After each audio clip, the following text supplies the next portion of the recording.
School Board meeting of January 9th, 2025. Welcome, everybody, and please stand for the pledge.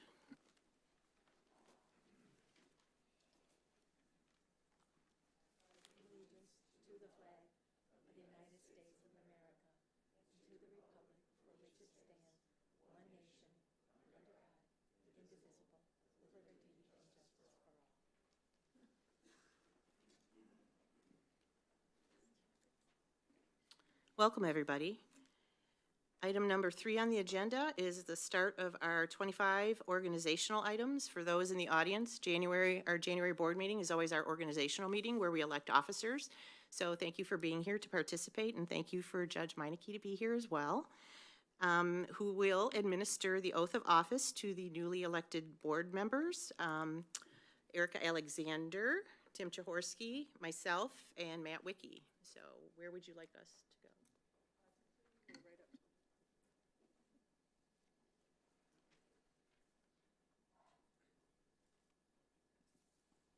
As always, I'm very excited to be here and be part of this event.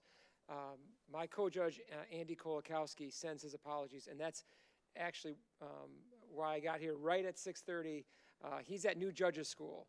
Although he's been a judge for a year and a half, the way that it works for newly elected judges is that they run it every 2 years. And so he's up in Lansing. He really wanted to be here, but he's up there with that training. And I was a faculty member today. So I came right here right after teaching so that I could, obviously the connections make a lot of sense. I was teaching and I get a chance to be here for our great board. I'm very excited to be a part of this because the men and women of the board here work so very hard to make sure that our students, my daughter is a student at Royal Oak High School, my 2 oldest went through Royal Oak High School and have done very well, and they work very hard in making sure that our students have the best of resources and opportunities. So, all right, so if you could, we got a good picture here? Okay, all right. Is the microphone in the way? No, it's fine. All right. Next week I have plenty, okay? All right, please raise your right hand. Yeah, I can squeeze right in. Ready? Yeah, fine. Okay. I do solemnly swear I do solemnly swear that I will support that I will support the Constitution of the United States the Constitution of the United States and the Constitution of this state, and the Constitution of this state, and that I will faithfully discharge and that I will faithfully discharge the duties of the office the duties of the office of member of Royal Oak Schools of member of Royal Oak Schools Board of Education Board of Education according to the best of my ability. according to the best of my ability. Congratulations.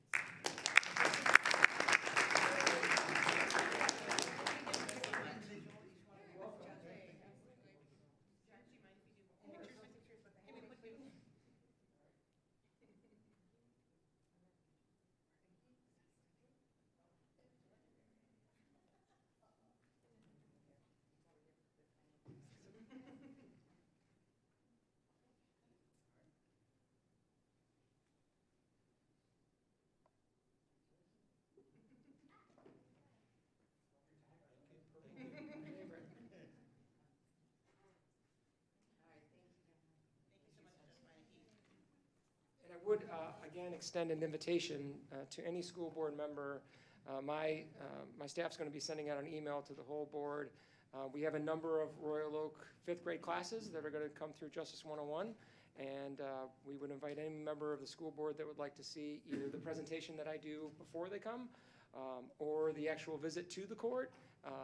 We have a number of options. I know you're all very busy.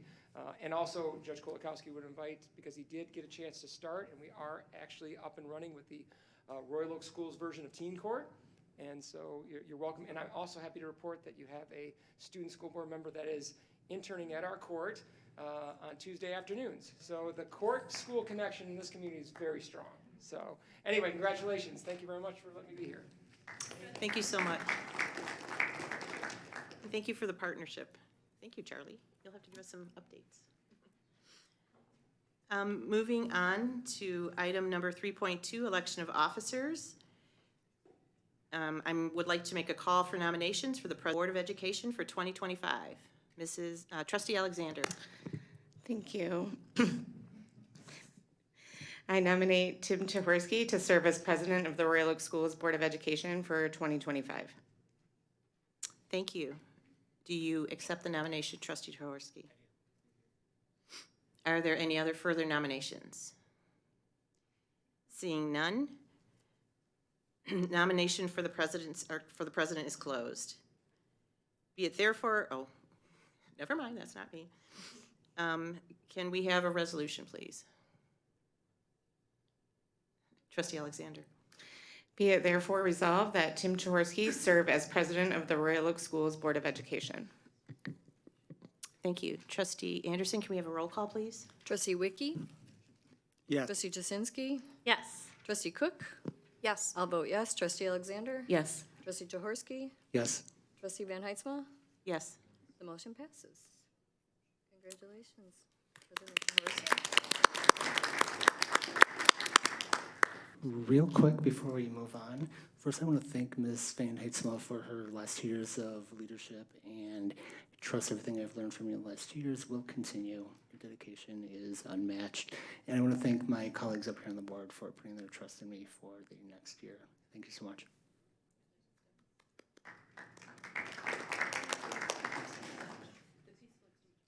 It is. Yeah, right. Move the name tags. I'm kidding. Goosebumps.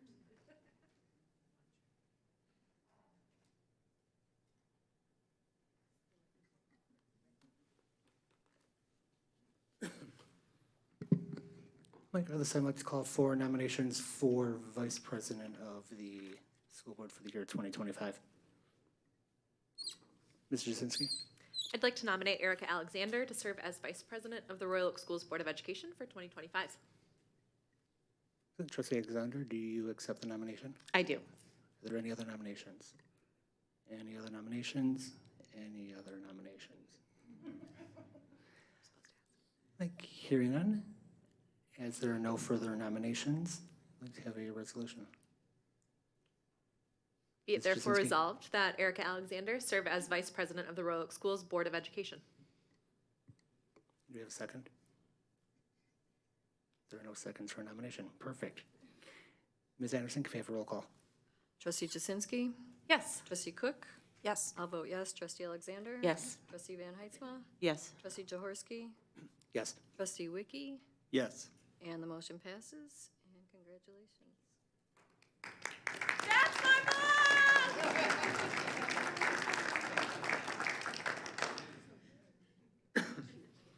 So I'd like to call for nominations for the Secretary of the Board of Education for 2025. Ms. Cook. I would like to nominate Deb Anderson to serve as Secretary of the Royal Oak Schools Board of Education for 2025. Ms. Anderson, do you accept? Are there any other nominations? Any other nominations? Any other nominations? Seeing none, can we have a roll call? Or a resolution? Ms. Cook. Be it therefore resolved that Deb Anderson serve as Secretary of the Royal Oak Schools Board of Education. Ms. Anderson, can we have a roll call? Trustee Cook? Yes. I'll vote yes. Trustee Alexander? Yes. Trustee Van Heitzma? Yes. Trustee Jaworski? Yes. Trustee Wiki? Yes. Trustee Jasinski? Yes. And the motion passes.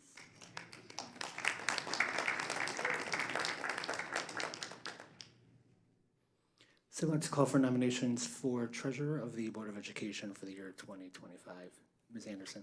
I nominate Trustee Cook to be Treasurer of the Board of Education. And Ms. Cook, do you accept the nomination? I do. Are there any other nominations? Any other nominations? Any other nominations? Like hearing no further nominations, nominations for treasurer are closed. Do we have a resolution? Ms. Anderson. Be it therefore resolved that Michelle Cook serve as Treasurer of the Royal Oak Schools Board of Education.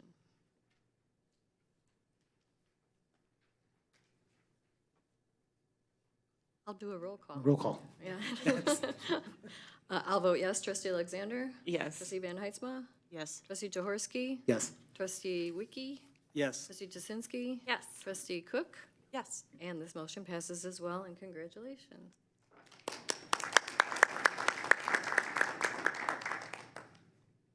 Right, now move on to what I was reading when I was not calling for a roll call. Moving on to item 3.3 is the establishing the regular meeting schedule. Do we have a recommendation? Ms. Jasinski? Resolved that the Royal Oak Schools Board of Education hereby adopts the schedule of meetings for the 2025 calendar year as indicated on the attached calendar. Do I need to read out the dates? And do we have a second? Ms. Alexander, is there any discussion on the motion? None. Ms. Anderson, can we have a roll call? Trustee Alexander. Yes. Trustee Van Heitzma. Yes. Trustee Jaworski. Yes. Trustee Wiki. Yes. Trustee Jasinski. Yes. Trustee Cook. Yes. And I'll vote yes, and this motion passes. Move on to agenda item 3.4, which is the assignments. Do we have a recommendation? Ms. Alexander? Resolved that the Royal Oak Schools Board of Education approves the committee assignments as presented. Do we have a second? Ms. Anderson? Is there any discussion? Seeing none, may we have a roll call? Trustee Van Heitzma. Yes. Trustee Jaworski. Yes. Trustee Wiki. Yes. Trustee Jasinski. Yes. Trustee Cook. Yes. I'll vote yes. Trustee Alexander. Yes. Motion carries. The agenda item 3.5, which is designating depositories for school funds. Do we have a recommendation? Ms. Cook? Be it therefore resolved that the Board of Education adopts the resolution of fund depositories and investments for the period January through December 2025, and that a copy of the attached resolution in its entirety be incorporated as part of the official minutes of the Board of Education. And do we have a second? Ms. Jasinski, is there any discussion on the motion? Seeing none, may we have a roll call? Trustee Jaworski. Yes. Trustee Wiki. Yes. Trustee Jasinski. Yes. Trustee Cook. Yes. I'll vote yes. Trustee Alexander. Yes. Trustee Van Heitzma. Yes. Motion carries. We're on to item 3.6, which is the appointment of the Oakland County School Board Association Government Relations Committee trustee. Do we have a recommendation? Ms. Alexander? Resolved that the Royal Oak Schools Board of Education appoint Lauren Jasinski as trustee and Marianne Van Heitzma as alternate trustee to the Oakland County School Board Association Government Relations Committee. May we have a second? Ms. Anderson, is there any discussion on the motion? I would like to thank both of you for agreeing to do this for us. Any further discussion? May we have a roll call? Trustee Wiki. Yes. Trustee Jasinski. Yes. Trustee Cook. Yes. I'll vote yes. Trustee Alexander. Yes. Trustee Van Heitzma. Yes. Trustee Jaworski. Yes. This motion carries as well. On to item 3.7 on tonight's agenda, which is authorizing electronic funds, transfers, and investments. May we have a recommendation? Ms. Cook? Resolved that Royal Oak Schools Board of Education hereby designates the Executive Director of Finance and Operations as the Officer of Electronic Funds, Transfers, and Investments for the 2025 calendar year. And may we have a second? Ms. Alexander, is there any discussion on the motion? Seeing none, we have a roll call. Trustee Jasinski. Yes. Trustee Cook. Yes. I'll vote yes. Trustee Alexander. Yes. Trustee Van Heitzma. Yes. Trustee Jaworski. Yes. Trustee Wiki. Yes. This motion carries. On to item 3.8 on this evening's agenda is the appointment of legal services. May we have a recommendation? Ms. Van Heitzma? Be it resolved to continue the designation of Clark Hill PLC, Collins and Blaha PC, Keller Toma, Thrun Law Firm PC, Miller Canfield, as legal counsel to advise and/or represent the Royal Oak Schools and Board of Education as necessary for the 2025 calendar year.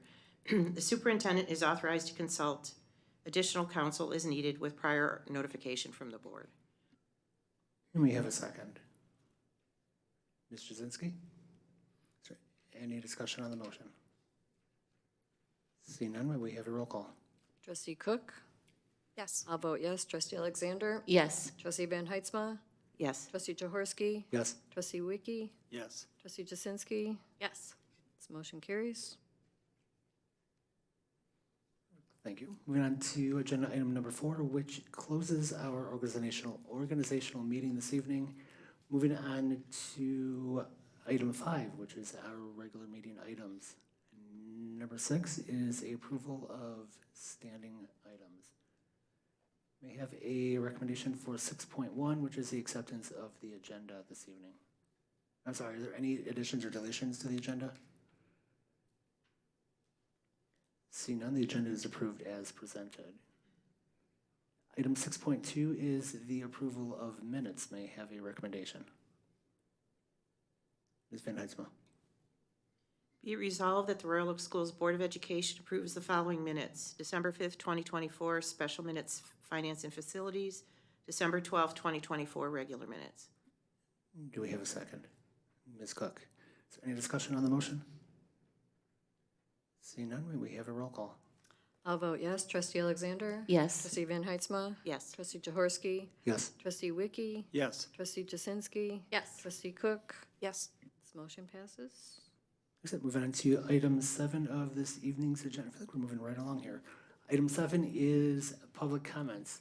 If you'd like to make public comment, a person may address the board on an agenda or non-agenda item by completing a note card located inside the boardroom and place that card in the basket prior to the citizen comment period. Each speaker is limited to 3 minutes. If you need more time, you are offered a second opportunity to address the board at the end of the meeting with an additional 3 minutes. Please address the board as a whole and not individually. Public comment is not intended for the exchange of dialogue. This is a time for members of the public to express their views. We are paying attention to your comments and appreciate them. However, school board members do not respond to public comment during the meeting. Questions that arise from public comment shall be referred to the superintendent or her designee for review, study, and possible future response. Thank you in advance for your cooperation. So, evening so far, we have one member of the community who wishes to speak, and that is Michael Worster.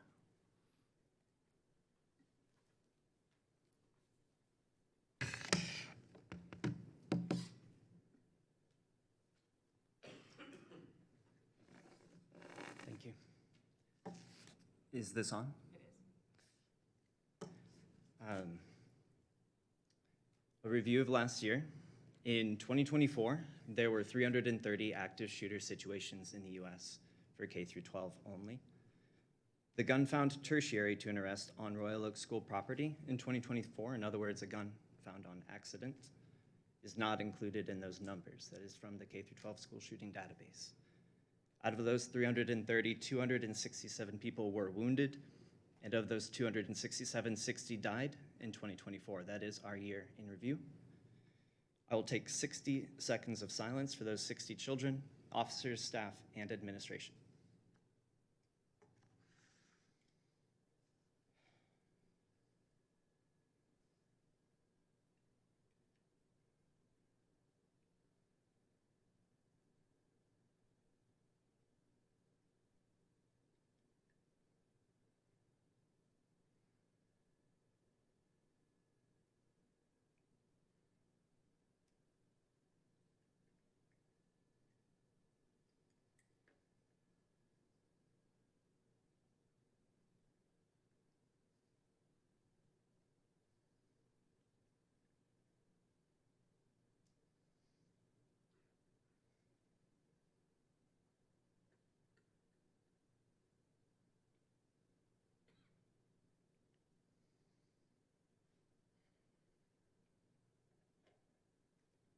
I thank this board for breaking the silence across the nation and declaring their commitment to safety in the January address from the superintendent this new year. With proactive measures like mental health professionals hired in 2024, I can see with clear eyes this board's commitment to supporting the community through prevention, and this is why I urge for proactive measures against the presence of firearms brought into this community from abroad. We know guns don't materialize. They are carried with intent to protect or threaten. A firearm is never an accident. With all due respect, the June 12th safety presentation must include actions for finding guns on purpose on Royal Oak School District property. We cannot afford passivity. We cannot afford silence.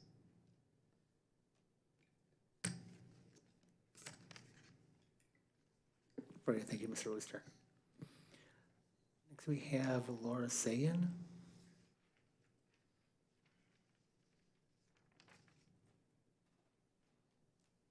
Hello, good evening. I'm here tonight to reiterate a request made last month that the board consider adopting a resolution similar to what the Chicago Board of Education adopted in November 2024, where our district affirms its commitment to its students and families of diverse backgrounds by passing a formal resolution detailing its commitment to protect students of various immigrant statuses, gender identities, and sexual orientations. Within this resolution, I urge the board to call on our district to provide training and support for students, their families, and staff on immigrants' rights and resources in multiple languages, on legal assistance, mental health care, and public safety. And importantly, this resolution needs to call on the district to not provide assistance to the U.S. Immigration and Customs Enforcement, or ICE, ensuring that ICE is not allowed to enter or interact with district families or staff unless the district is provided with a criminal warrant, as doing so is a common but illegal tactic utilized by ICE. Regardless of one's politics, we are all here tonight because we believe in the power of our local school districts to positively impact the lives of the youth in our community. Please help to be a part of that continued positive impact by publicly declaring your commitment to protect students of various immigrant statuses, gender identities, and sexual orientations. I have a copy of the resolution. It's readily available online. It's dated November 14th, 2024, and I'm happy to share it with this board. Thank you for your time. Well, thank you, Ms. Ann. Any other members of the audience who wish to speak at this time?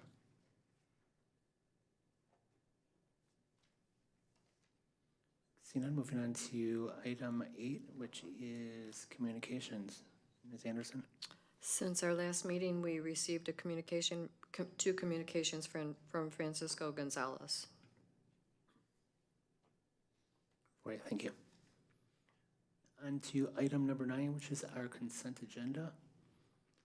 Any additions or deletions to this evening's consent agenda? No, seeing none, the consent agenda is passed as presented. On to item 10.1, which is our curriculum and instruction reports. To Dr. Joe Yohannes. Thank you, Mr. Jaworski. I appreciate that. I wanted to talk a little bit about our ROMS career fair that took place on January 8th. When we think about our strategic plan and our community partnerships, we know that bringing in local businesses and companies to help better understand or help our students better understand the career pathways that are out there, that's something that we definitely wanted to do. Thank you to our ROMS staff who worked hard to connect with these businesses. We had a total of 45 businesses that took part in the ROMS Career Day Fair. Part of what our 8th graders did is they had a chance to work on their education development plan through the system called Zello. So they did that in their classrooms, had a chance to begin to think about some career pathway options. And then the wonderful ROMS staff rotated the students in groups down to their gathering place where we had these 45 community businesses and partnerships down there. They each had a table set up for our students to kind of walk through. Our students had a chance to go through a scavenger hunt, and with that scavenger hunt, they were highly encouraged to ask those businesses questions about parts of their career, and we had a wonderful learning opportunity. So I got a chance to walk down there and take a look at what was happening. And we have a couple slides I wanted to share that highlights a little bit of that event. But again, thank you to the ROM staff for working hard to collect that. I ran into a few former students as I was walking around the gathering place and was just amazed at the questions that they were asking the professionals. And I know they had some guidance on some documents, but I saw a lot of students on their own asking them follow-up questions. And I think that's when the true learning shows, when students can continue a conversation beyond that first prompted question. So they were actively engaged. They were taking notes. They were kind of moving through the stations. I was very proud to see that. So I do want to just take a moment to share some pictures and slides up here.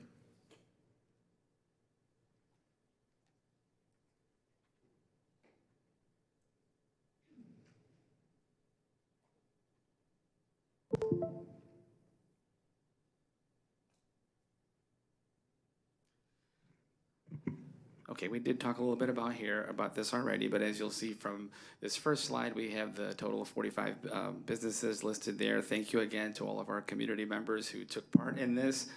I guarantee what we had was a wonderful learning opportunity for those kids. You'll see as we go through some of these pictures, some of our students that are taking that opportunity to listen to some of the presenters that were there speaking on behalf of their businesses and companies. And what you'll see from these pictures and what you'll see from the whole event in totality is how deeply engaged these kids are. You can see at each of the stations, they're engaged with the presenter, focused on what they're learning, and get a real chance to learn more about the possible career pathways out there. So thank you again to our ROM staff. I know it was a lot of work in getting everything ready for this, but definitely from our perspective, it was a very good positive event for our students. I want to talk next about some E-rate purchases. If I can draw your attention to item 10.1.1, there are a couple very important upgrades that we are hopeful to get your recommendation on. First one is item 10.1.1, the structured fiber cabling. If I can bring your attention to that one. So we definitely require an upgrade to our internal structured fiber cabling system within our school district, along with our network. That structured fiber cabling is an important component of keeping our networks upgraded, keeping them moving at a fast and efficient pace for our staff and students to engage with technology in the way that we have. So that first one, we do have Stephen Melker here, our Director of Technology as well. And he's worked hard with his team to get everything situated for tonight, and he's helped share some of that information with me. You can call Steve up to the table if you'd like, or if you have any questions regarding the E-rate purchases. Anybody have any questions on the agenda item? Ms. Patrick?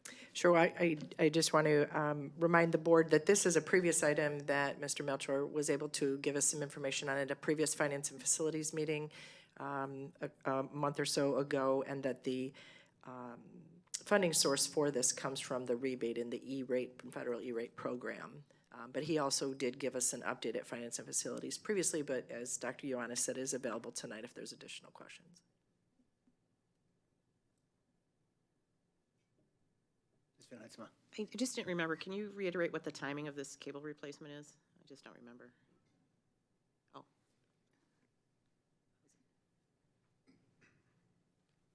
Good evening, Steve Melcher, Director of Technology. Yeah, the timing for the project will, we're going to be looking at this summer. Also, before we move on, these items are typically discussed at our Finance and Facilities meeting, which is held the week before. And I see one of our student representatives from that committee in the audience. Liam, if you want to come up to the table, if you have any questions, please feel free, or just stay where you're at if you're more comfortable there.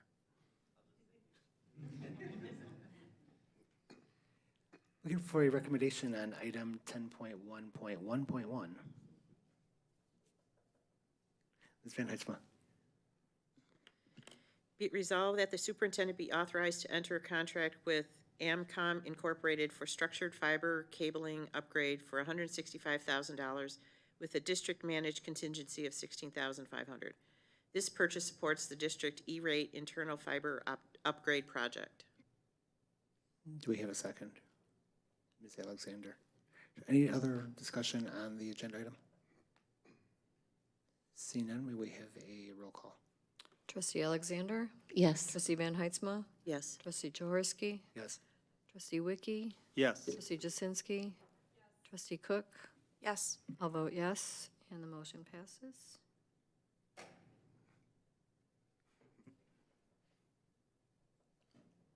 All right, thank you. If I could bring your attention to item 10.1.1.2, the second component of our E-rate purchase package on network electronics.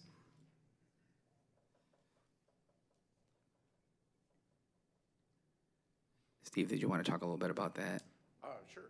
Yep, this was just the second portion of the fiber cabling. These are for the network electronics, which are actually optics that are an intermediary between the cabling and the network infrastructure we already have in place. Ms. Jasinski? I know these are kind of big price tags, right, when we do tech updates.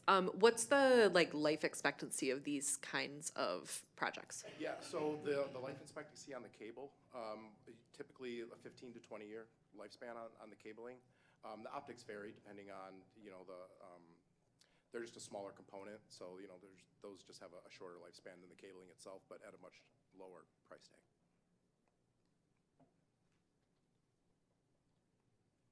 I'm looking for recommendation on 10.1.1.2. Ms. Cook.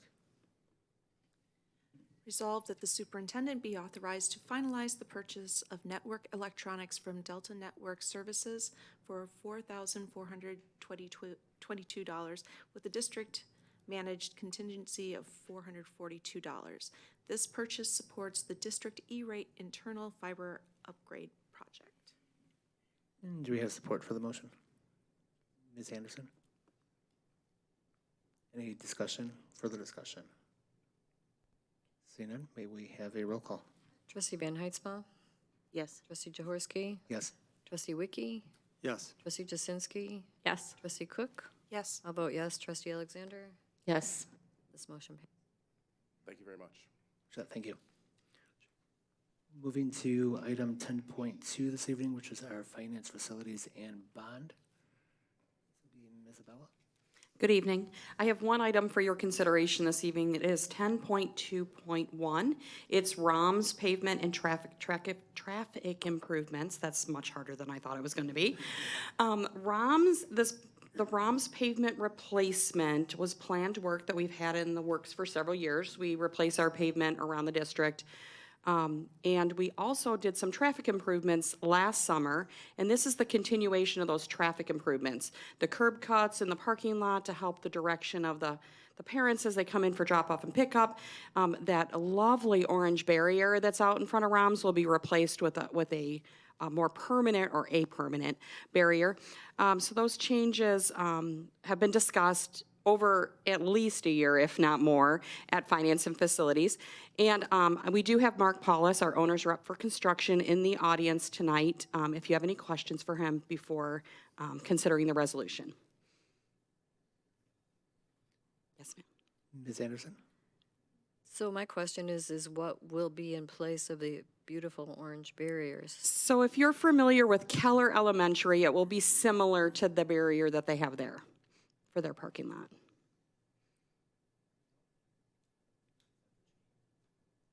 Is that your question too, Ms. Cook? Excellent. Ms. Van Heitzma?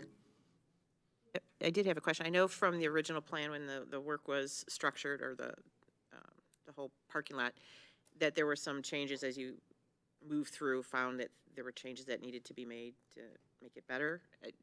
Are we like at a point now where we think everything is good as the way it is? Mark, if you wanted to come to the podium, but Mark has met with the middle school staff several times to ensure that we felt that we were in a good place with the improvements.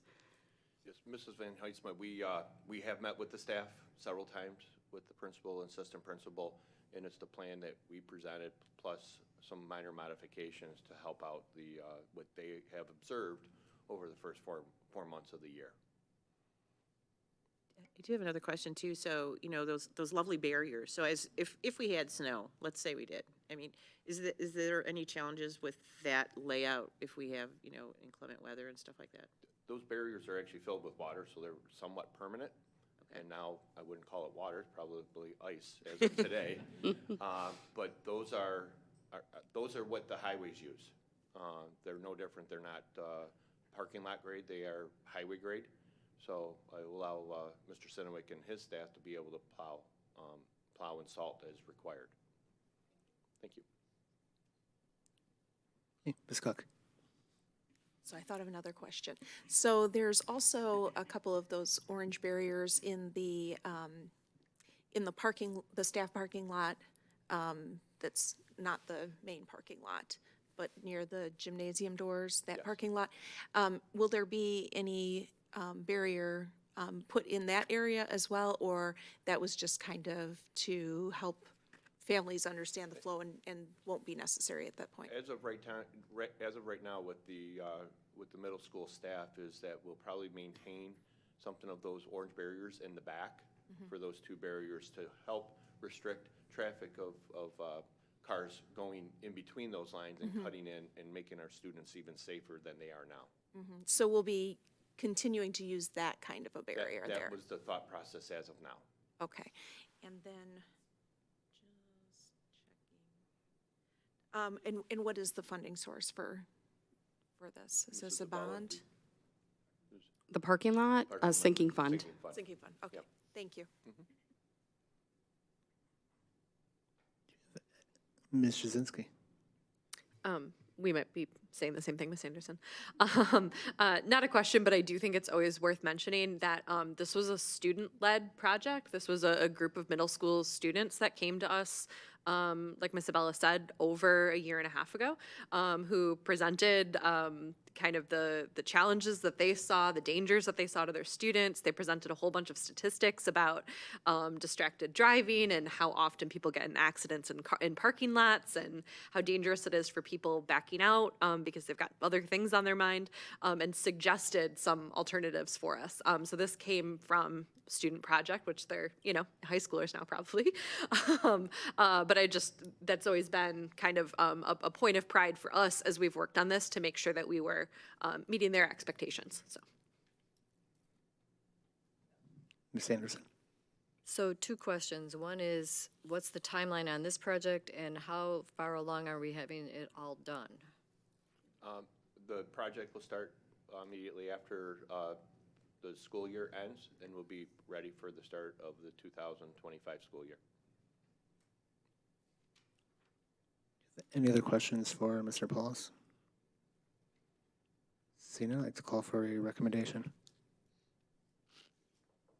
Ms. Van Heitzma. Be it resolved that the Royal Oak Board of the Board of Education authorizes the superintendent to finalize and sign a contract with True North Asphalt for $989,365.50 for the 2025 ROMS parking lot replacement project. Additionally, 10% contingency to address any unforeseen conditions. And do we have a second? Mr. Wiki. Any further discussion on the motion? Seeing none, I'd like to call for a roll call. Trustee Jaworski? Yes. Trustee Wiki? Yes. Trustee Jasinski? Yes. Trustee Cook? Yes. I'll vote yes. Trustee Alexander? Yes. Trustee Van Heitzma? Yes. This motion passes. And that brings us to agenda item 10.3, which is staff and student services. Ms. Thank Malinsky. you, Mr. Jaworski. I have to get used to saying Mr. Jaworski, not Ms. Van Heitzma. I have just one item on tonight's agenda for your approval, and it's a list of our personnel changes, as I always do since we last met. It's item 10.3.1, and it is, this is always the fewest number of personnel changes this first meeting in January because we've been on break for 2 weeks, but we do have some. We received 4 resignation notifications, 2 retirement notifications, and 2 recommendations, or we have 2 recommendations for hire. Our 2 retirement notifications, I'll talk about those, come from Marguerite Taylor, a paraprofessional at Royal Oak Middle School. Hasn't been with our district for a long time, only since 2021, but she has announced that she's retiring. And Leah Barnett, who has been with our district for a long time. Leah was hired in March of 1992, so almost 33 years, always at Royal Oak High School, originally Kimball High School, very beloved ELA teacher at Royal Oak High School. Both Marguerite and Leah will be retiring at the end of this month. And also listed on the report are 2 recommendations for hire. Stacy Fisher to teach science at Royal Oak High School for the start of the 2nd semester. Stacy will be replacing, as you remember, Christian Zerkauer announced that he resigned effective January 24th. And then Rachel Kamishki to teach math for Royal Oak High School also starting at the start of 2nd semester. And Rachel will be replacing Matt Malazzo, who resigned January 3rd. And that is the brief personnel report for your approval. So we have a recommendation. Ms. Cook. Resolved, the Royal Oak Schools Board of Education approves the regular personnel changes as presented. Do we have support for the motion? Ms. Van Heitzma? Any discussion on the agenda item? Seeing none, I'd like to call for a roll call. Trustee Wiki, Yes. trustee Jasinski, Yes. trustee Cook. Yes. I'll vote yes. Trustee Alexander, Yes. trustee Van Heitzma, Yes. trustee Jaworski. Yes. This motion passes. Which brings us now to item 10.4, which is the superintendent's report. Ms. Van Heitzma? I didn't know if Mr. Walensky was going to talk about like kindergarten open house or. I certainly can. Kindergarten open house is planned for the evening of January 30th this month. We're already gearing up for enrollment for next year. And all 6 elementary schools will hold an open house. It's not mandatory, but it's encouraged for parents to come in, for incoming kindergarten children to meet the teachers and hear about how the day works. And first-time kindergarten parents are certainly the most anxious about their little ones starting kindergarten. So it's a great opportunity for them to feel more comfortable. And then enrollment will officially open February 3rd. Though because it's all online and it's available on our website, parents can start anytime submitting documents. But we're going to let them know at kindergarten open house, don't forget to enroll starting Monday. And then just a couple other windows. The schools of choice enrollment window is going to be March 10th to April 8th. And at our last meeting, you approved 240 spaces. We'll never get that many applications, but we approved 240 spaces in grades kindergarten through 8th grade, most of those being for kindergarten, 75. We average about 70, 71 children a year. And then parents can also request an internal transfer for unique reasons, and that window is February 3rd to February 28th. But enrollment officially opens February 3rd. The district.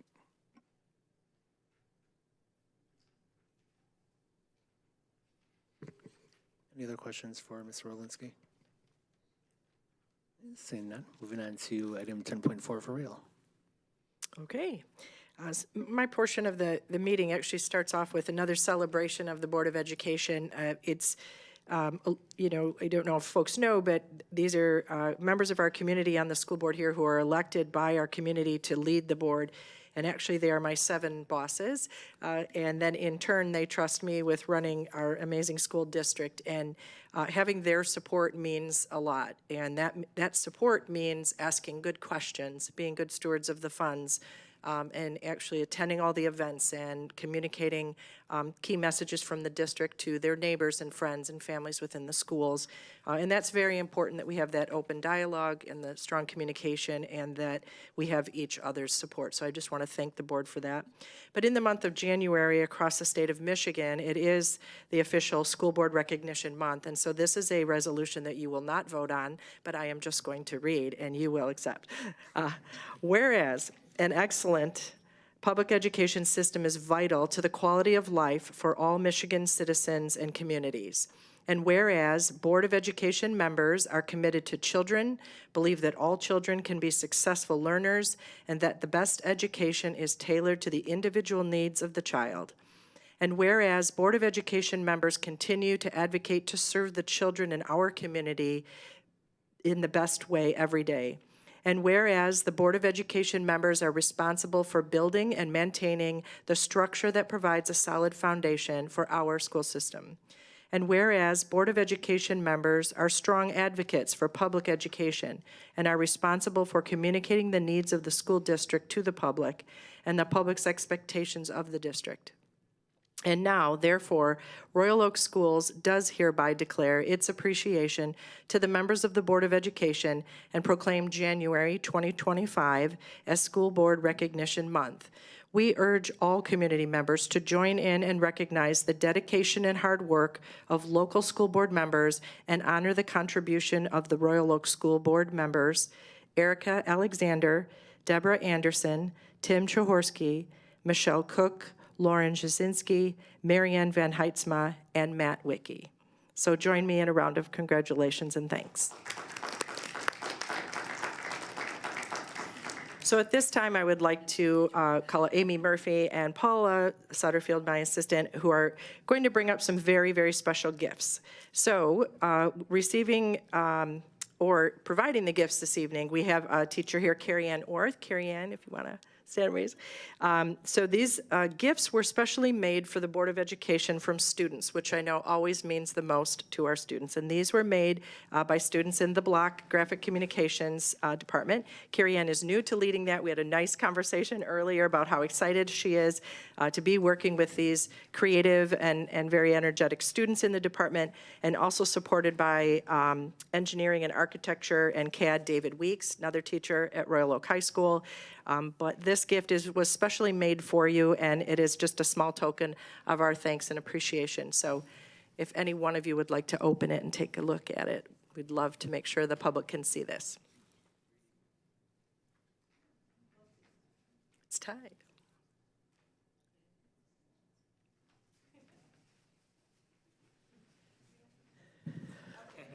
Come on, here's Eric.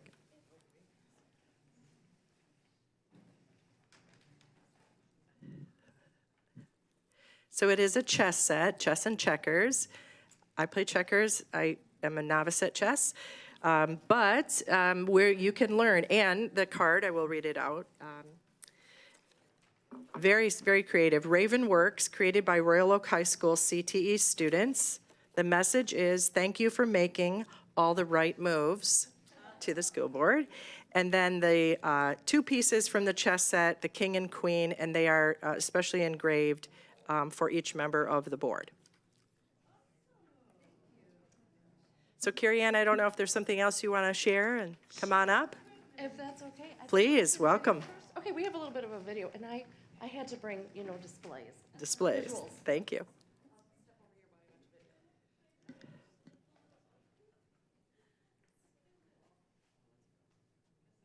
Audio?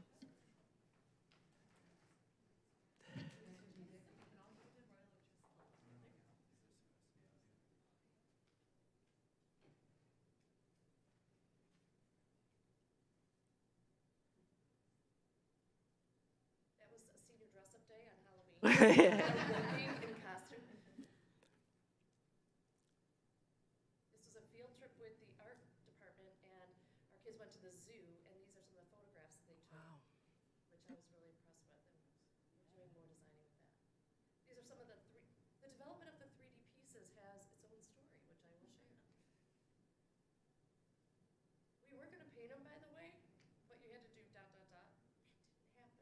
We ran out of time. So I am so thrilled to be here, and I see a lot of familiar faces. I have taught here for 17 years, with a little break to have my own children. Live in Royal Oak. I actually was a student at Kimball back in the day. I was here for the transition to Royal Oak High School, and was fortunate to be in the graphics department in 2002. And in 2006, I designed the Royal Oak Raven head with the arrow. So it's been really cool for me to come back after having my own kids. They go to Royal Oak schools, and to be a teacher here still. Ironically, my parents were teachers here too, art, and my dad, Ken Weiss, taught chemistry at Dundee. So this is the perfect fit for me. I feel like it's art and science all together. Oh yeah, sure, sorry. Oops, didn't wear my lanyard mic here tonight, so I guess it's hard to hear me. Let me come over here, sorry about that. We're recording it and streaming on. Oh, hey, all right, look at that, high tech, which is what we're dealing with here too. I don't want to take a lot of your time, so I will talk a little bit faster, but I thought after seeing all the great things that our kids did, I hope you think your gift looks perfect. And what I tell the kids in art is, if you're really good at what you do, in arts or anything visual, it looks like you made it easy. So I thought everybody loves a good blooper reel, so I figured I would show you our failures, which we like to call research and development, and it ties into, the whole idea of there's a lot of mistakes that go in until we get it right. And if you purchase a car, you're buying it partially because it looks cool, but also that it functions correctly. So one of our students, Aiden McClintock, he is our guru of 3D printing, kind of led the way on this, and we developed these at different stages. You see the evolution of spaghetti when it's not done correctly, and then doing little portions before we try to go big, because it takes hours to make one single piece. We had big dreams, try and do a whole chess set. After we saw how many hours it took, we thought, whole chess set just can't happen. So we did the king and queen. Awesome. Made a perfect piece. The set is also magnetic and travels, so we wanted to include magnets. So we allowed for that to happen. Put felt on the bottom so it doesn't scratch your chest set. And what was funny as we went was, hey, knocked it out of the park, got one piece done. Let's print 14 all at once before we go on Christmas break or holiday break. Maybe not such a good idea. So one printed great, 14 all together, generated too much heat. The base started drying out. They started curling up. So I stayed on Friday before break to watch them and reglue them in place and make sure they all stayed for several hours. And finally got it. But the bases got a little wonky and they curled up, did not look good. So plan B after, I did check it on Saturday to make sure we did not have spaghetti and no fires where we needed to enlist our lovely service people. Anyway, looking through the window, I could see we had chess pieces. And then we incorporated Mr. Weeks. He helped us with the plaques that were dye sublimated and placed onto the boards. We had to cut down some of the substrates that we had. We were being kind of economical. And then also, when these didn't turn out so well, plan B or C was, we better just cut off those bases and make new ones so that those names are legible and they function properly. So a little bit of crazy glue later. We had all of these developed, names were small, didn't work out, tried to paint, that looked bad, all of this kind of back and forth. And then finally, embellishment. So the kids wanted it to be like Royal Oak specific.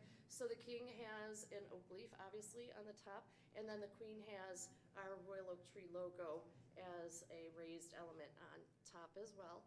But all of this really is about me being here this long, my husband went here too, is that Royal Oak is just such a special and awesome community that I've always enjoyed being part of as a kid, as a resident, as a parent, but especially for me as a teacher, because our kids are amazing. I was at the middle school career night, or career day, impressed with their questions. Several of the kids from middle school said, I'm interested in graphics and art. What would you recommend before I come to high school in terms of getting ready for this? And I just did one of these, So our kids really are doing great things. I'm glad to be part of it. And none of us can do that without you as the board members. So thanks for making all the right moves, helping us out. And thank you, parents, residents. It's great to be here. It takes a village. So thank you very much.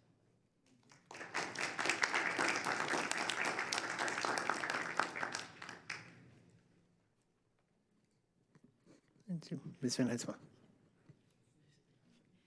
Ms. Orth, I have to tell you, I have a beautiful collection of what I call my Royal Oak wear at home.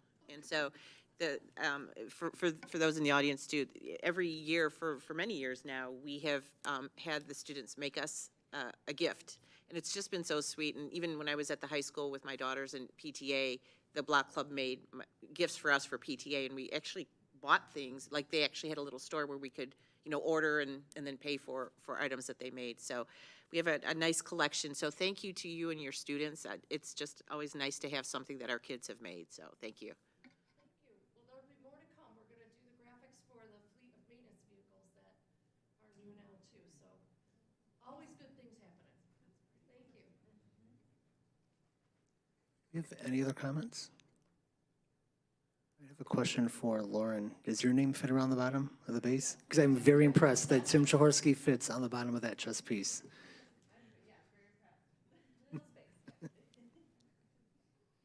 Again, thank you so much. And the next item is also one that's very special for me, and that is to honor the school board members who are students in our district, because as these members and adults are elected, these students also raise their hand and say, I want to be a part of running the school district and having a say and bringing the student voice to our table, and also to help us share our messaging when they're back at school. So for the regular school board meetings, we have Charlie Francis and Leilani Hamilton, who sit at the table with us. So thank you very much for what you do. And I saw Liam is here. Is Vivian or Anna here? Are they for them? Okay, so Liam, if you guys want to, if you want to come up, Liam, please. We just have some Royal Oak swag for you as well, and a small gift for you, just a token of our appreciation. So yeah, you can sit there. It'd be great. Who can't use another Royal Oak Schools mug? That's awesome. But I thought if our students I know they have a formal report coming, but if there's anything that you want to share about your time on the board thus far, we're about halfway through the school year, you can go ahead and share that. But I just want to make sure you understand how much it means to us to have you at the table, asking good questions, as I said, about our board members, and also sharing the student perspective and energizing your peers when you're back at school. So is there anything you want to share? I would like to state that I am honestly so happy to be at the board too. There have been so many times where there have been issues at schools where I just haven't been able to say anything, but I'm actually being able to talk about the issues and help my friends and figure out what's going on and help them and figure out the situations that we didn't think as students we would be able to solve, but as it shows with the chessboard, we can do it if we put our minds to it. Through trial and error, we can make it happen, and I am honestly so grateful to be on this board and so happy that I'm included in a space where ideas actually come true and happen, and it is amazing to see everything going on here. Thank you. Yeah, I mean, I'm happy to be here as well, and just thank you so much for allowing students to have the opportunity to be on a board like this. And thank you for the Chipotle gift card and the cup. Liam? I think that this time that I've been on the board has been a very interesting experience for me. I've got to learn a lot more about how our district works and how, of course, the board specifically works. And I'd also like to thank everybody who responds to my emails and helps me organize anything that I'm trying to organize. So thanks all of you, yeah. Thank you. And Liam attends our finance and facilities meetings, which are not always televised, but he is very intuitive and asks very good questions at that meeting where all the discussion that you refer to goes on. And so, Liam, thank you for being at that table and being a part of those meetings. Thank you.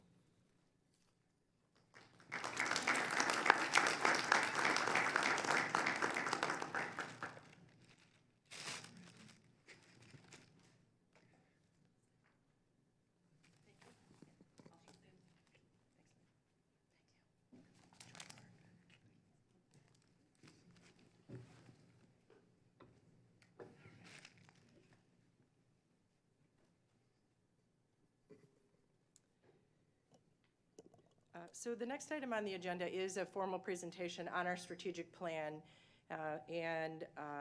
When we first started this several years ago, probably about 3 years ago, thinking about this and getting community support, we began by engaging the community and talking about our wonderful school district.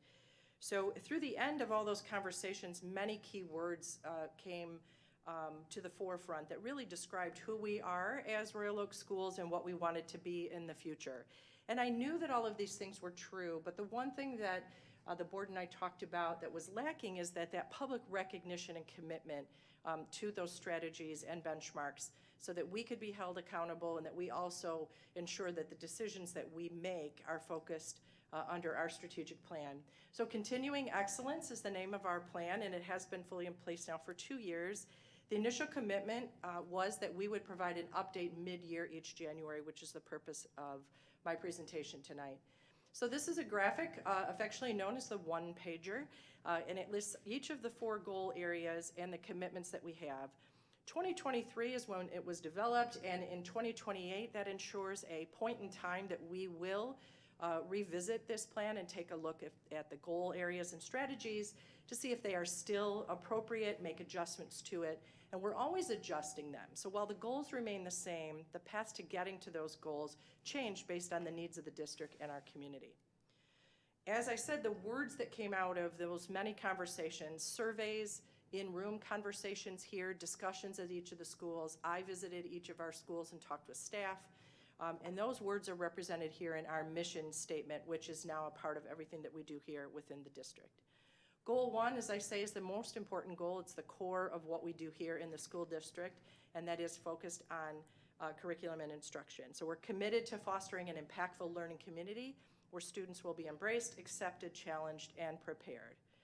And from there, these are just some artifacts of the last few years. There's been a strong focus on DEI in the district for several years, but in particular over the last 2 years, it's the ongoing commitments to professional development to ensure that the staff that lead the classrooms and spaces within our district have the tools that they need and that they are embracing the learning So we talk about the history of DEI in Royal Oak schools. So as each of the new members that join our district that Mr. Walensky talks about each month, when they join, it's very clear who we are as Royal Oak and what we represent. And we ensure that each new staff member knows what that means. We talk about social and inclusion regularly within our staff meetings and our professional development. Implicit bias, by defining, recognizing, and identifying that bias and the impact that it could have on our teaching, we bring ourselves and our bias to work every day, and so recognizing what that is and how it might impact what we work on with our students. These were focus areas from last year, and then continuing into this year, there's just more to learn with that. So in the implicit bias, part 2, recognizing microaggressions, courageous conversations around the topics. And then another focus for us is neurodiversity, and that's really that awareness of students who do not necessarily take in their environments as most students typically would, and then having our students understand what that means about their peers in their environment. So not just the adults, but student learning. The MyKIP update, that is a part of our Michigan Integrated Continuous Improvement Process, also known as School and District Improvement Planning. We are focusing on student and staff wellness. Our student wellness really integrates that social and emotional learning and the practices that are within our classrooms each year, day to day, and then specifically that self-awareness and self-management. But we also know that in order to lead the classroom and lead students, our staff need to understand themselves. And so you've heard us talk quite a bit about trauma-informed leadership and practice and understanding how the CASEL competencies do influence what we do every day. So that's a part of the curriculum and part of our learning process, in addition to learning goals that you've heard Dr. Ioannis and Mrs. Nipper talk about previously. The second strategy is still under goal area, and that is committed to fostering the community again, where students feel embraced, accepted, and challenged, but now talking about more that formative feedback. So how do our students know how they're doing in school? I remember letter grades when I was in school, and I'm old, so you know that you were always searching. And then they got very cryptic and started converting A's, B's, and C's to 1s, 2s, and 3s, and everybody knew what that meant, but I'm not sure the feedback was very authentic. So through the benchmark assessments that we have now with our students, we want that feedback to be meaningful to them and to their families. So in this past year, we've replaced the NWEA assessment for K-8 ELA and mathematics with iReady. It's a tool that has progressed and that meets our needs better for more information for staff to really influence their teaching and our student learning. Learning paths for K-5 students in 6-8 and math and ELA interventions, so being very strategic and intentional in what we do to support students in their learning there. The grading practices also shift. So not just a letter grade or a number or a percentage, but really giving the students and the families feedback on standards-based. So it's not a grade in mathematics, it's an actual feedback form about specific things you learn in mathematics that has changed and shifted. And I know our middle school has also taken this on quite a bit this year as well. Coaches have increased their interaction with peers and with staff to really give them more support as educators within the classroom. We don't want to just introduce curriculum and then wish them good luck. We want to make sure that there's ongoing support, and that's what the coach role does for us. And we also talk about what math intervention can look like at high school. So students sign up for individual classes and courses, but the staff collaborate to figure out how to support students if they're not learning in that particular strain of mathematics. Also in the curriculum goal, we wanted to prepare our students for what comes after Royal Oak schools. So what might best launch students for success? So you've heard quite a few references to the future fairs. So we held a future fair at Royal Oak High School this year. There were 90 representatives that provided opportunities to students as they made their way around the tables. And that included colleges, trades, I apologize for the spelling error there, military and businesses. In the winter, which we just had, as Dr. Ioannis talked about, we had the ROMS community come in and talk to students. I was very impressed, but as I spoke to folks at the table, they shared that they met very intuitive students, very mature students who asked very good questions. So that means our students represented our school really well at that event as well. The My Career Quest exposure for health services and informational technology, construction, and advanced manufacturing. I remember talking about this when I first came to the district in 2017, how we're giving our students opportunities to explore things beyond a choice of a college to go to, but those that really wanted to go into very specific career paths, and 60 different students attended that event. And then as we heard tonight, just the opportunity for our students to explore their passion in art and what that might mean for them. So the competition in Scholastic Art Awards or the video production field trips that are taken. These are also career paths for our students who make their love into a career. And then continuing the curriculum cycles so that we're sure we're reviewing things on a regular basis, and that falls under Dr. Ioannis's area of responsibility. Also very important to Royal Oak is our community, of course. We are embedded in our community and they support us.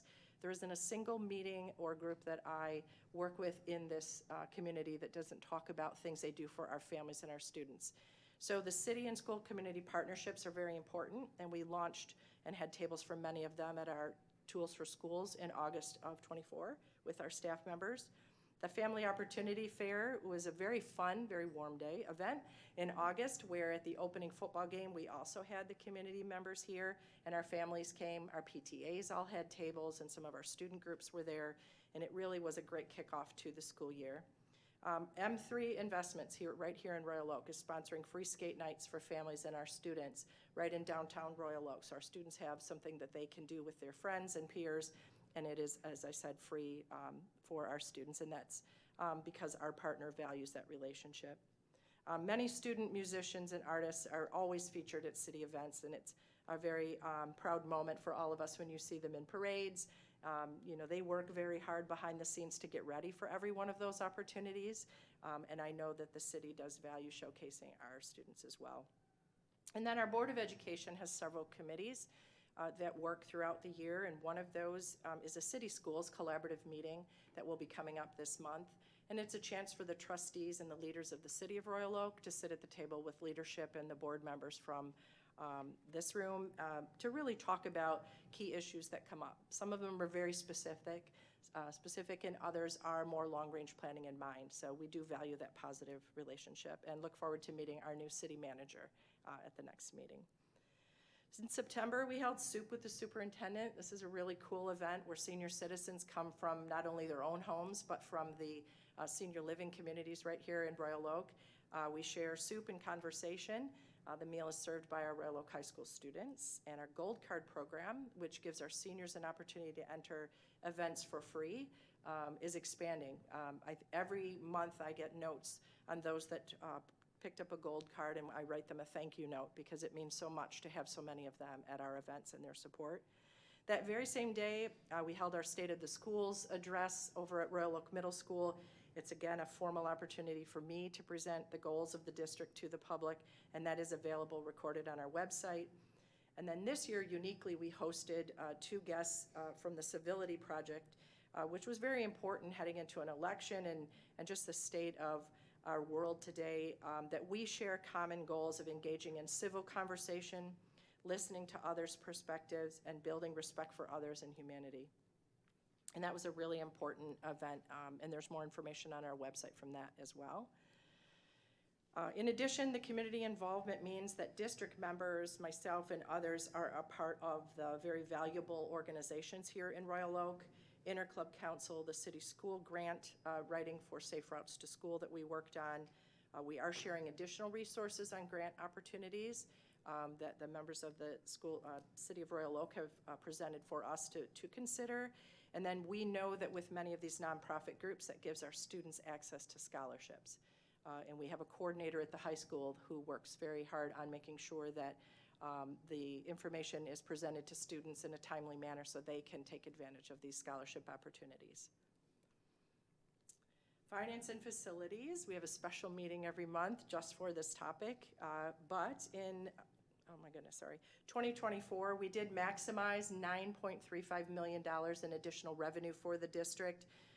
Each of those funds come with very specific guidelines, so they are not funds that we can just drop into the general fund and spend as we wish. There are rules and regulations and audits behind each one of those. In summer 2024, we had an unmodified opinion. That's the highest rating. So I credit Ms. Abella and her team for managing not only our budget that we have every year, but all of these additional funds. And then looking forward to this spring, we will launch into contract negotiations with several of our groups as well. The ROMS traffic study that was cited earlier, phase 1 was completed, and in 24-25, we will have that phase 2 in the summer to finish the construction on the parking lots themselves and put in the permanent barriers.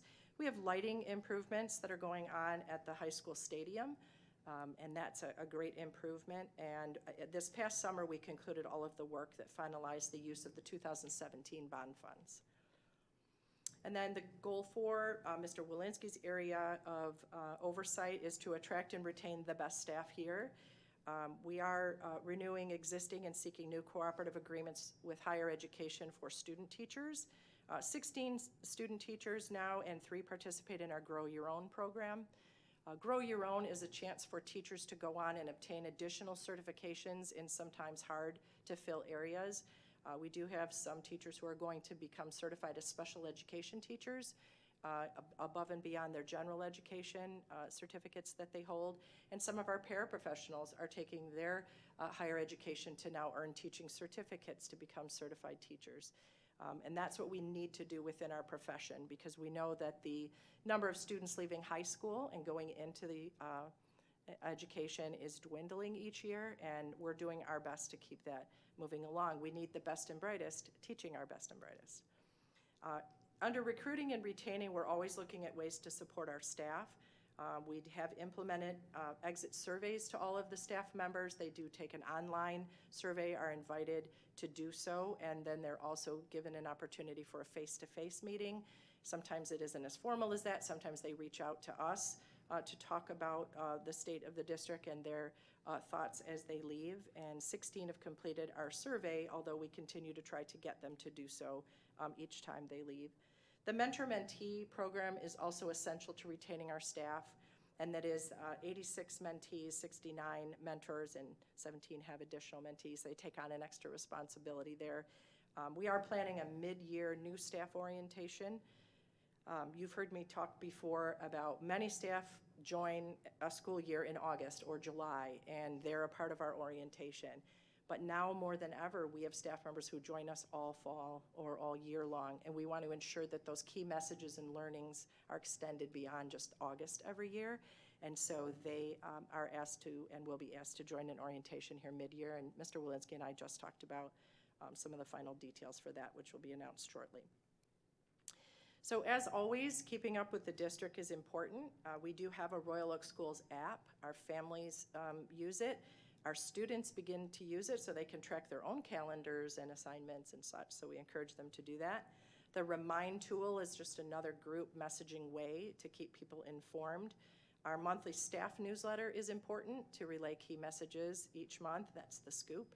And our monthly family district newsletter, the District Dispatch, and each of those, all of this is supervised and overseen by Amy Murphy in Communications. So we encourage everyone to stay in touch with us and also to reach out if there are specific questions. So with that, I'll take questions that the board might have about the strategic plan and our update.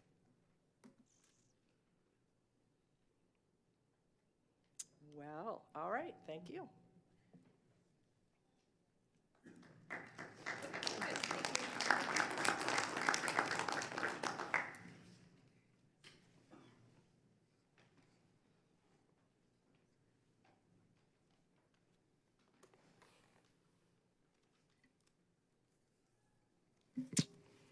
That brings us to item agenda 10.4.4. Ms. Fitzpatrick, you can speak to that. One of the board committees is that of policy, and we work with Neola to ensure that our policies are up to date and meet all the legal guidelines and anything that the state of Michigan or the Michigan Department of Education may have changed for us. We also look at policies that we as a district want to review, and we have several of those coming up this month with our next committee meeting. But we did have a chance to take a look at several of the policies and are recommending them for the first reading this evening. As a reminder, they will also appear for a second reading at the meeting, this regular meeting in February.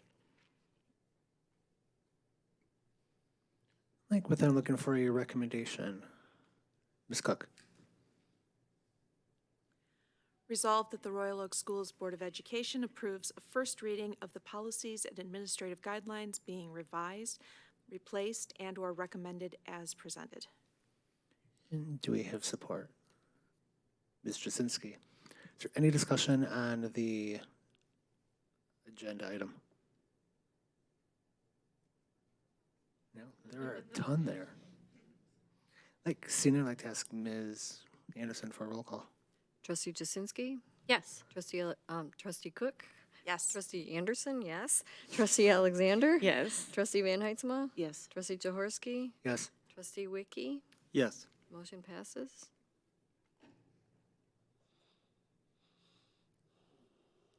So that brings us to item 10.5, which is diversity, equity, and inclusion. Thank you, Mr. Jaworski. So we have Mr. Tim Boyer here, principal at Adams Elementary, and he has two phenomenal teachers with him. I'll let him introduce them, but I know they're phenomenal firsthand. They're here to talk about the Adams Elementary Book of the Month initiative. But when I learned a little bit about this initiative that's been going on, and three things came to mind: literacy, learning together, and inclusion. And part of what you'll notice, that'll be the theme of this initiative. And when we think about learning together, that's our students learning together, that's our teachers learning together, coming around literacy and different types of books to work with our students. Again, all in the name of inclusion, which we know to connect it back to the work we do with student wellness. So, Mr. Boyer, I'll let you take it away, and thank you everyone for being here. Yeah, excuse me. Thank you so much for having us tonight. Can't really tell you just how excited I am to have the opportunity to talk about our Book of the Month program. I have with me Shannon Carlson, who's a 5th grade teacher with us at Adams, and Haigan Chalakian, who teaches 2nd grade for us. Dr. Yohannes is absolutely correct. They are phenomenal teachers. But what I really want to highlight tonight is the work we did with Book of the Month and what we do with our JEDI team and our staff.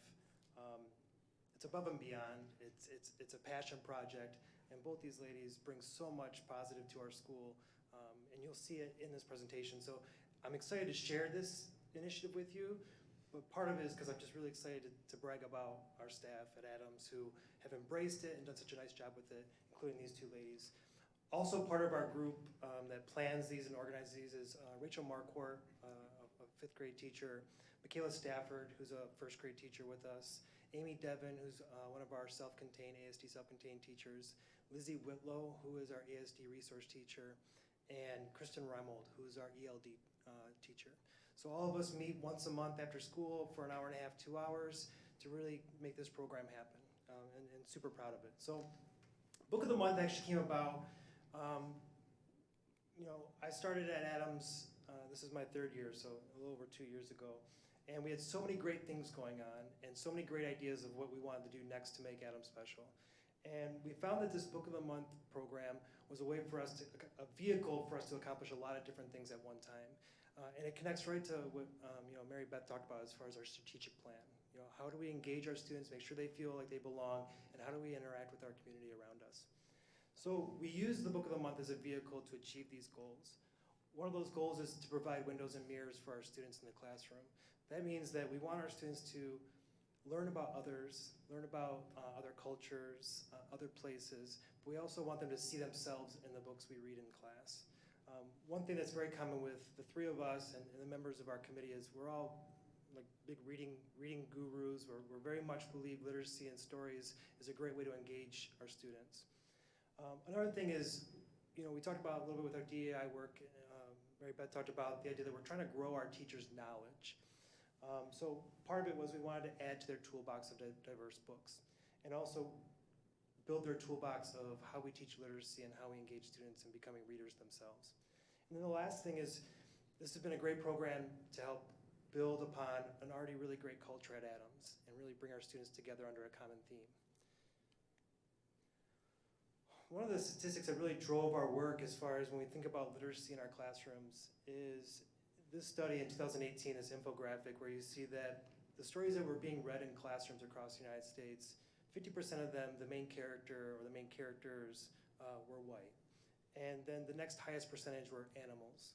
And then after that is when you get to see some of our minority students. And we know that's not a reflection of our community and our values. So how do we kind of correct the course of that? How do we make sure that our teachers and our students are getting to experience diverse books? And this is really kind of leading our efforts. So what we do is each month we kind of take a look at the month ahead, and we look at what are some of the celebrations and acknowledgments of that month. So for example, like Hispanic Heritage Month, and we as a staff, what makes this group great is they all have a lot of resources they're already using. So they bring those to those after-school meetings. We look through those books and we decide which one we're going to make our focus for book of the month. Which one's going to be our book of the month? After we decide that, we build a resource. We have a slide deck that looks very familiar to the one I'm showing you now, because I might have just kind of picked through it and edited here. But we have a slide deck that we share with teachers that gives them all the information they need about the story, about the author, the illustrator, background information about whatever that topic related to culture is. And then activities, ideas, what they can do within the classroom, and I'll show you some examples of that. And then we build that slide deck for them. And we'll talk a little more about this later, we actually are able to purchase the books for all of our teachers. So that book exists in all of our classrooms. And then at some point, whether it's usually the first late start of each month, is a building PD, which gives us an opportunity to be with our own building and our own staff, and we roll out that book. I wasn't gonna put her on the spot today, but Haigan is our favorite go-to. She'll do an interactive read aloud with our staff and kind of like make them the students. She'll read the book of the month with them and kind of show them like modeling talking points, modeling things they can do in the classroom. I can't oversell her ability to just really get our teachers engaged in how special that book's gonna be in the classroom for them when they share with their students. So this is just an example of what it looks like for teachers when we show it to them. So this is, our Class as a Family was our first book. So this is last year, September.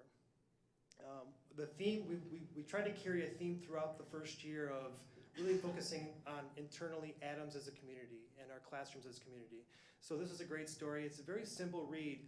This is DK through 5. So we have to select books that are applicable for the whole range. And we were a little bit worried that maybe fifth grade classrooms would struggle with a book that's more early elementary, but we came to find out that it didn't really matter what the book level was. If the teachers felt comfortable and confident and understood the purpose of it, there'd be great conversations with the kids. And that was really a great positive that came out of it. So this would be an example of how we kind of talk about what the book is going to be. We provide teachers with questions they can ask before, during, and after reading. Really, our teachers have a lot to do, and this is another thing. We do weave it through our curriculum, and we find ways to connect it to what they're already teaching.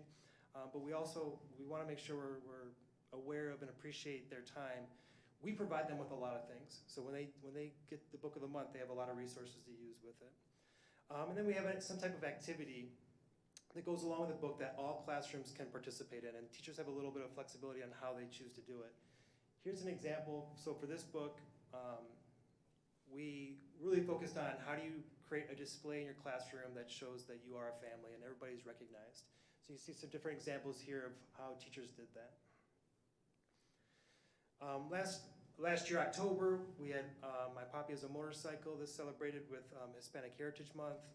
Once again, giving teachers the information they need about the story, background knowledge about the Heritage Month, information about the author. And then we started to build on these idea of curriculum connections. So yes, we want the book to be read that month. But what we also want to happen is we want that to be a book that teacher is going to come back to the next year. Not just for Hispanic Heritage Month, but because it's a great story for teaching small moment narratives, or it's a great story to touch on character development. So we want it to become a tool. When we talk about that infographic where the percentage of books that we're reading are predominantly white lead characters, what teachers really need is just new examples to go with, new favorites to go with. So we're hoping to build new teacher favorites with these novels, with these picture books, sorry. So these are the connections we help our teachers make on how they can use the book in different areas. Here's some display examples. So these will be outside classrooms on their lockers, and what we started to see as far as when we look at that whole building culture is students started to recognize that other classrooms were reading the same book. They were doing the same activities, and they get excited about seeing that. Our little ones would see that the 5th graders were doing things with the same book they were reading, and it's all based around this shared reading experience. So you can see just some different examples of those celebrations. This was a really great one, and what ended up happening is a lot of these displays would stay up all year because the kids just loved them. So last year, November, the book was about what we're grateful for. So teachers created this display outside their classroom where they went through each student and said something they were grateful for that student for. I think actually a couple classrooms still have it up this year, so they really enjoyed having those up.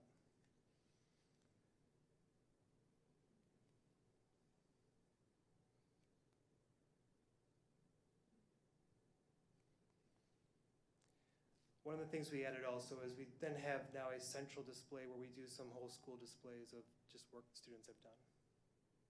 And that changes each month. So at the end of the year, as a group, as a JEDI staff group, we felt really great about it. But teachers seemed to be enjoying it. We wanted to get like some real explicit feedback from them. So we sent out a survey at the end of the year, kind of asking them how they really felt about the Book of the Month program. And across the board, they thought it was a great thing and a great addition to what we do at Adams. What was really, I think I had a lot of, I was really proud of, is we were feeling like it was a lot.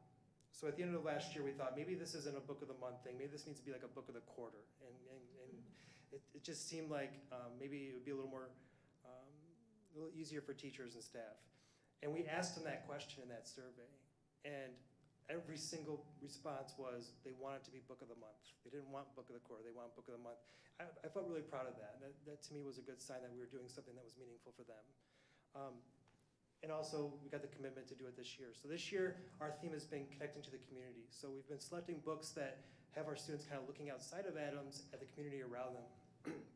Right now, they're working on, we read a book, and I'm not gonna remember the title off the top of my head. That book, Wilford Gordon, McDonald Partridge. And it's a really great story. Is it Mem Fox?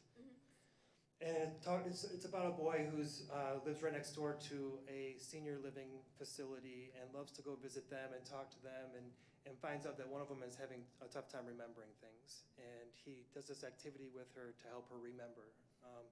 So what we're doing is each classroom's writing a class letter, and we're partnering up with Chester Residence Facility and Memory Care right across from the high school. And we're going to send those letters over to them and do like a pen pal situation. The letters are asking them questions about like their lives, like what was it like when you were in school, things like that. So taking this year as an opportunity to, that strategic goal of how can we connect with our community in a meaningful way. Our kids are super excited about it. Someone just stopped me today. One of the students stopped me and was all excited because they were working on their letter, and he just wanted to make sure I was going to deliver it. Like this wasn't some fake assignments. I said, no, we will deliver it. I talked to the people over there, and they're excited to receive them. So just continue to grow this program. So Ashley Phillips, who's done an amazing job supporting us in this project. The books aren't free. We've really depended on her and the curriculum department to help us fund it. She had a lot of excitement for what we were doing, and she started to share these ideas with other elementary schools. And we had a feeling that if other elementary schools understood what we were doing and we were trying to do, that they would be very interested in doing it as well. And we're really excited to find, to have this year be where every elementary school is now doing what we did last year, this year.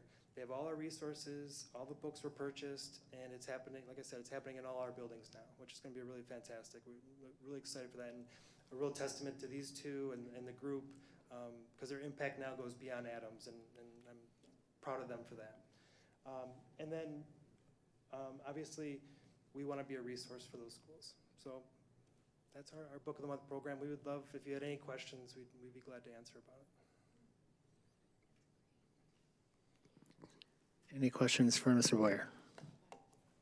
Ms. Van Heitzma? I didn't actually have a question. I'm just really excited about the program itself. So I don't really have any questions, but kudos to you for just, initiating such a fabulous program. And then, for Ashley, with Ashley's help to get it spread to the other schools. That's just such a great thing, and the fact that you said that you surveyed everybody and they wanted it to be a monthly thing is just, kudos. And I just love all the art and the graphics, right, those reminders and those connections. Just a fabulous thing, so thank you so much for all your work in doing that, thank you. Ms. Alexander? I'll echo what Mary Ann said, that I think this is an amazing opportunity. I was planning on asking, how do we make sure we can get our other elementaries to do this? And you've indicated that's already happening, so I'm just really excited and proud of the work. Mr. Jasinski? Is there anywhere public that you have the list, or like, is there a way for us to know, keep up with what people are reading, or could we like showcase it at the library maybe, Miss Carlson? Sure. Yeah, okay, I cool. know someone that works on the library board, actually a few of you, and me. Yeah, we have, so Mr. Boyer, when he sends his family newsletter, he will include each new month for, the background information so that families know.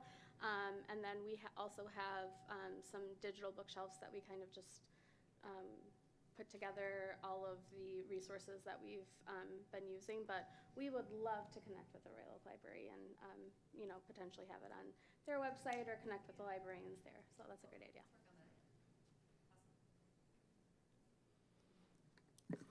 Excellent. I'd just like to say, at our city school meetings, we have a resident, much like we have here, who comes for public comment, and she's consistently looking for ways that the schools and the senior community can get together. And I cannot wait to go to that meeting next week and let her know that there is this collaboration happening right now, and I thank you all for starting that. Just one more thing, if I could, Mr. Jaworski. So thank you again, Mr. Boyer, Mrs. Carlson, and Mr. Lokian. Wonderful to see everyone. Thank you for being here tonight. Mrs. Phillips wasn't able to be here, but I know she's very excited about this presentation and the results from it. Also should take a moment to thank Ms. Abella for working hard on all of our grant funding opportunities with the COVID money, because what ended up happening as she was working through that last process to finalize all the usage for the funding, she was able to identify a large amount of money that we could use to purchase the book. So I know that she played a part in that in the background, as always, making things work so that we can buy the book. So thank you again to Mr. Boyer and your wonderful team, and we're excited to continue to watch this grow and now extend the learning to our other buildings and the adults in those buildings as well. Thank you. Ms. Van Heitzma? Well, that actually prompted a question, what you just said about using COVID monies. Oh, I'm sorry, Leilani, did you? Oh. So now that this program's, growing and getting bigger and stuff, is there, a continual flow of funds to support it? Because certainly it's such a great idea that we want to make sure continues. So we don't have a named funding source for it. As you know, constructing a budget each year for the school district, it's more and more challenging. But when you have priorities placed for all of us to make sure that we meet, we definitely will continue the program. We just need to figure out where that is. And that pursuit of grants that I spoke about earlier, we're consistently looking for more grants in literacy coming out of the state of Michigan or Oakland County, as well as other opportunities. So we're committed to the program. We just need to build it in the budget and make sure that we find the appropriate funding sources so that it can continue. And I was struck by all of the conversation that we're having tonight about this, and this is so fitting that several years ago within our district, there were many groups that challenged us to say, all this learning that's going on, all these commitments that you're making, how is it really making an impact with the students and in the classroom and what they're learning? And when it's embedded in the curriculum as it is now, and it's so important to staff and students, that tells me that we have just really continued to make great growth and progress, and that's a testament to all of you and your work. So thank you for that, and many thanks to our curriculum department and our other elementaries for continuing. And I'll be having conversations with our middle school and high school to see how the plans are continuing there as well. So thank you. Like anything else down here? No. Yeah. Leilani? Adding on for the middle school and high school part to what was said there, I was wondering if there would be any way for middle schoolers or high schoolers to create children's books that would be shown to the elementary students. I do know that Barnes & Noble lets you create books. They have to be a minimum of 18 pages. And I do know there are people who want to be a children's author. And I was wondering if there's the first place that they could be is the elementary students within the school district, and there would be a place to submit that or anything, or if there even were the funds for something like that. I wouldn't answer the question about the funds piece, but I'll tell you, it's funny you bring that up. I had a student reach out to me from the high school, and I'm not gonna remember the name.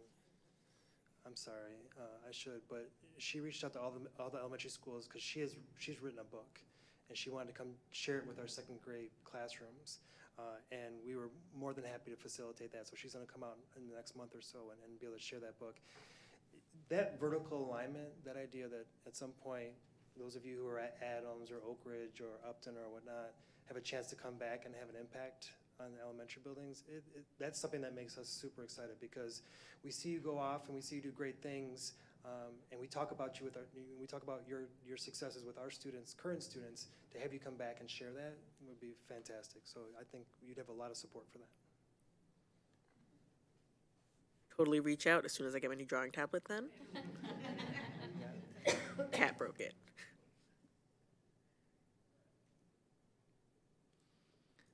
This brings us to the Charlie and Alani report. It's item 10.6. I know I just talked, doing it again. So the robotics club kickoff was last Saturday over break, and the official season has started, and the meetings are from Tuesday through Friday, and those times are 6 to 9, and then they are on Saturdays at 9 to 3. And that is for the high school and the middle school? Just the high school. And then for youngers, like younger grades, not really grades, preschool has now become free at the Adams. I don't know when exactly registration opens, but the time is Monday through Thursday, and it is 8:45 through 3:55 at Adams. I said that, and that is the two important things that I have on him. I don't have as much to talk about as, winter break just happened. But I was going to talk about midterms right around the corner. These go from the 21st to the 23rd with no school on Monday or Friday, and that Friday, the 24th, being the end of the quarter. Yeah.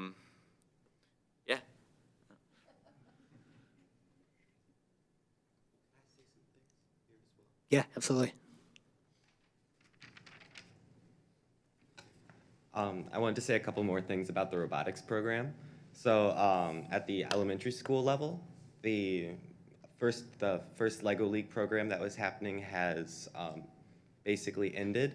There are, I'm pretty sure, 2 more teams, I know at least one, that have moved up to the states level competition, and that is happening the 13th of January, so very soon. And there are, in total, throughout the whole district, there is a good chunk over 200 students participating in the robotics program. So it's like we have a lot of kids everywhere. Yeah, that's what I want to say about the robotics program. Mm-hmm.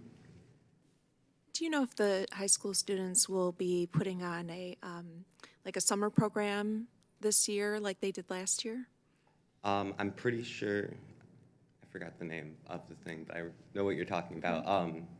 As far as I'm aware, yes, we're still doing that. That might change farther down the line. I don't think it will, though. And that reminded me of something else I had to say about the robotics program as well, that I then immediately forgot. But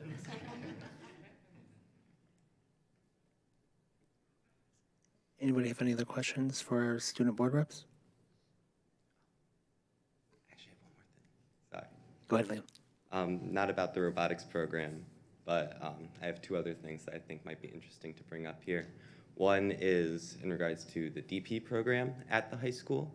So the juniors in the DP program have chosen their CAS experiences or CAS projects, which are similar to 10th grade projects and are essentially just their own. For some of them, it's fundraisers. For some of them, they're making newsletters and that sort of thing. But it's similar to the 10th grade project, and it's for the 11th grade students who are participating in the or full diploma program students. And then for the seniors, the diploma program seniors, they've officially finished our extended essays, which are independent research projects into a subject of our choosing. I'm one of the seniors who got to do that, so I'm very happy that that's done. So it was fun while we were doing it. And then the other thing is, so if you don't, I don't know if anybody's aware, but there are 2 courtyards in the high school that are like completely empty and have been for a little while. There used to be gardens in them, but they needed to be tended to very regularly, and that had problems when the club that was doing that died out. But every year there is always at least one student who's trying to make something happen in at least one of those courtyards. I was one of those students in 10th grade and 11th grade, and I still am now, and the last 2 years, nothing really ever came of it because various things got in the way.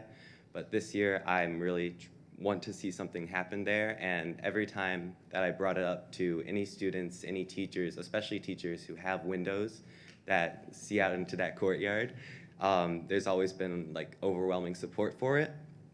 And as I said before, there's always like a new wave of students coming in who want to like make it their CAST project. There's 2 students who have made it their CAST project as well, and are going to participating directly with organizing it with me, hopefully. And then there's also always a bunch of kids who talk about doing it for their 10th grade project. But hopefully we'll see something of that coming about. And there's Miss Abella earlier yesterday sent me landscaping procedures that they've been working on that have within them outlines of what types of plants can be planted around school grounds, standards for like making sure that they don't attract bees, and or like that they don't have poisonous berries and that sort of thing, as well as just standards for maintenance and like making sure that they aren't things that rely on such regular maintenance as previous gardens. So that's going to be a big help for like being able to actually develop plans to what will happen in those courtyards.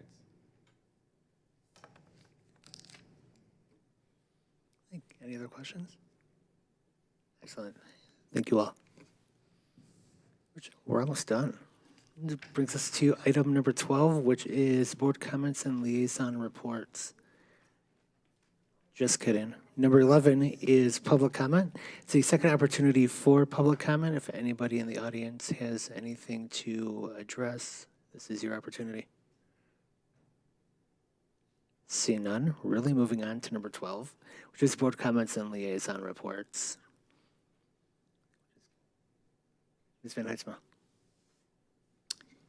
Just a couple things. So I think we talked about the MLK Day, which I didn't know if anybody else was going to. I assume somebody else will, but coming up on January 20th at Berkeley High School at 9 a.m. And I think we talked about the link to the information is on our website as well as the city's website.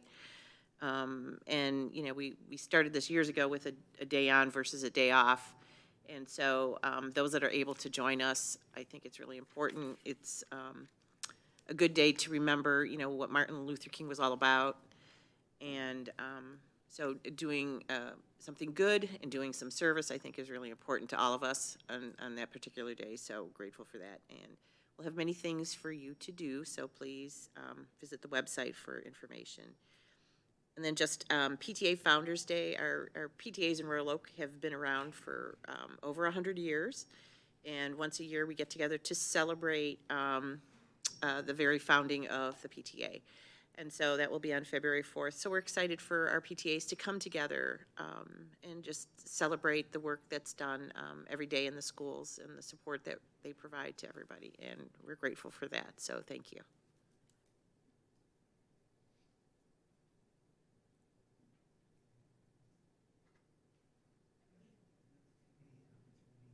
Just kidding again.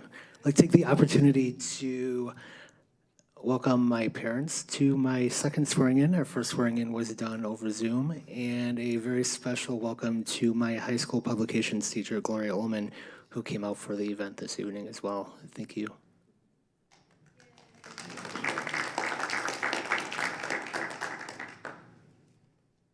Anything else at the center of the table? Excellent. Anything at the center of the table? Excellent. With no further business to come in front of this board this evening, we are adjourned.